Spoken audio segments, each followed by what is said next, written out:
What is up, ineffable being? How are you doing? I hope you're having a wonderful, magical day. I want to tell you that you're a genius, you are special, you mean the world, and you are loved. Today we're going to talk about pleasure foods. So what are pleasure foods and why is this so important? Well, if this is the first time that you're hearing from me, the first time on this channel, what we discuss here is how to live the best life, how to live through the heart, how to use our intelligence to create and just create happiness, pleasure in your interior and in your exterior. So part of all this, conscious movement has to also be food. So I do want to discuss it. Pleasure foods. Well, what are pleasure foods? Whenever you have a long, hard day week at work, and you want to get home, and along the drive home, you're thinking, man, like I'm just gonna go buy Tom Thumb, Walmart, whatever supermarket you're around, and I'm gonna buy a pile of ice cream and nachos, donuts, watch movies, Disney movies, all of these things. Or whenever you've had an amazing week, also sometimes we do it on the flip side, and we go out there and we're gonna go have brunch and steak and waffles or fast food burgers and pizzas, candies, ice creams. These things are pleasure foods.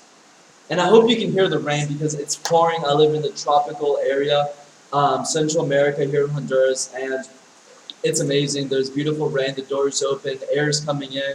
Get out of nature, ineffable family. But back to the topic. What do you think pleasure foods are? Whenever you think of pleasure foods, would you say, without like your first response, are they healthy or not healthy?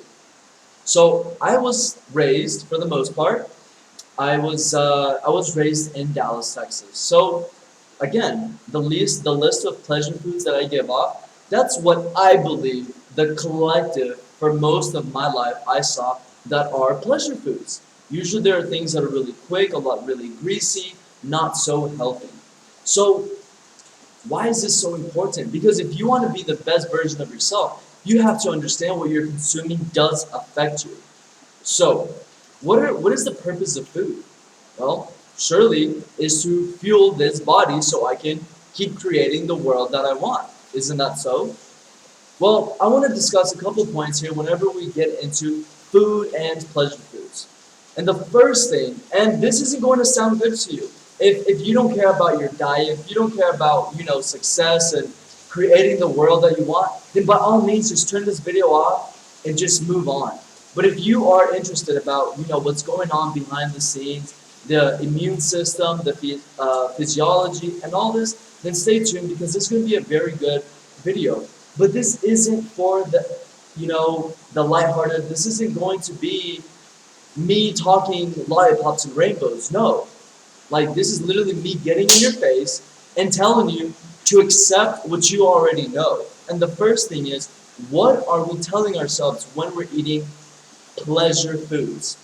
Oftentimes, whenever we go to pleasure foods, it's after a lot of stress, after a lot of negative. We try to, recuperate, get some happiness inside of us, and move on with our life. So we're trying to find pleasure with the foods we're eating because our external world is not giving it to us. Because internally, I don't feel happy, I don't feel whole, I don't feel satisfied. So I'm going to eat pleasure foods to fill in that void. So what are we telling ourselves literally whenever we go to pleasure foods? One, we know that we're going to consume something that is not healthy.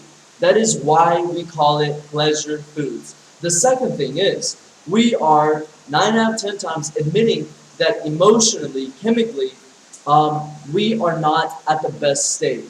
So what is this? How does this translate to the unconscious mind that is the mastermind of our conscious? Well, again, we're saying, hey brain, hey body, I don't feel so good. I don't feel amazing, happy.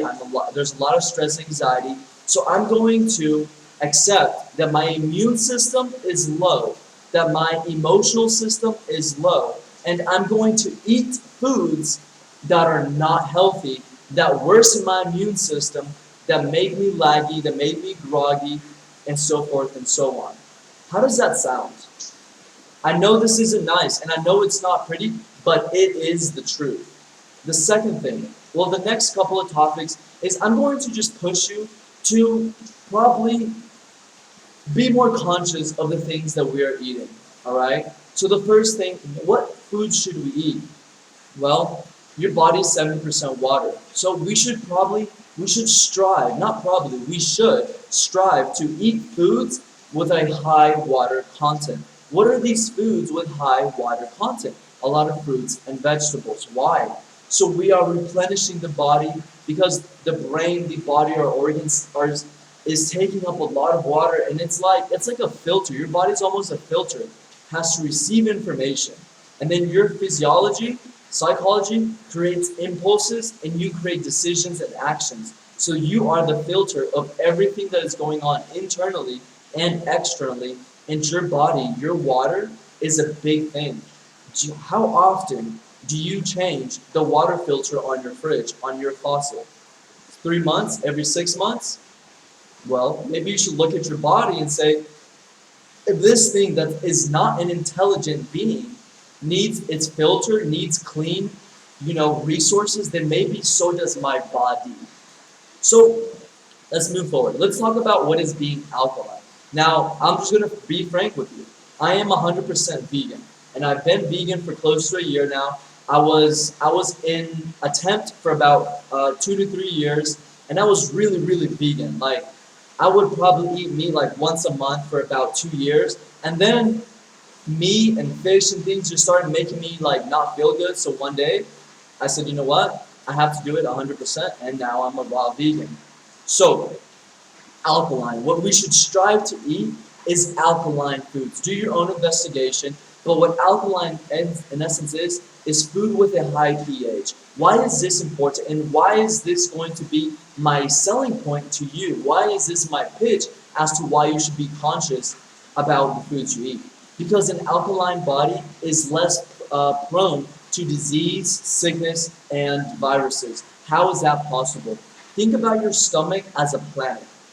The foods that we eat, everything that we eat falls in the acidic table. So it's either highly acidic, or it's kind of neutral, or it is with a high pH, or it is alkaline.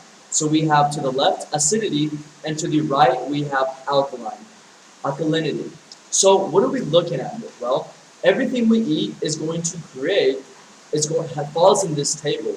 Foods that are very acidic, what happens is when there's a lot of acid in the stomach, the body creates inflammation. Inflammation is the body's innate response to folic acid, and after inflammation, we are sending extra resources, extra stem cells to fight that area in the body, so our mental health, our emotional health, our psychological health, our other bodily functions are more prone to infection, disease, bacteria, viruses, because we are fighting all this inflammation that's in the body caused from all the acidic food that we eat. So, starting to eat a little bit more alkaline is going to balance your pH. And the moment you balance your pH, you're going to be more healthy. The body is like a planet. The stomach is like a planet. If you're not conscious of what you eat, you just eat whatever, fast food, etc. The organisms, the bacteria, the viruses that exist inside of you are very bad, and you're very prone to disease, cancer, infection.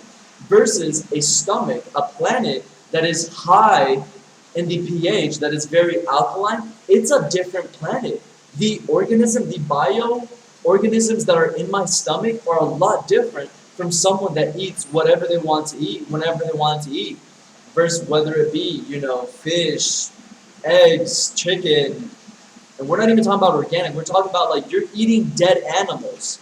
And I apologize for being so severe or so frank with you, but we can agree, right? Like if I eat a chicken, it's dead. And we expect these dead animals to give us life. My mentor says people eat dead animals, dead things, bring them back from bring them back from the dead, and expect to live a happy and fulfilled life. It doesn't make sense, and it really does not. So, changing your pH is very fundamental.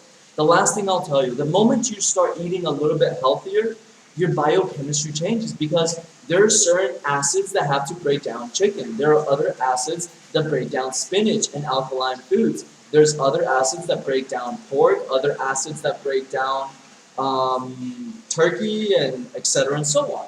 So whatever you eat, your body has to create a chemical to break it down. Once you start eating more pH, more alkaline foods, more foods with a higher water content, then the chemicals that your body has to create are a lot better, are a lot softer for you. So what does this mean? Your biochemistry changes.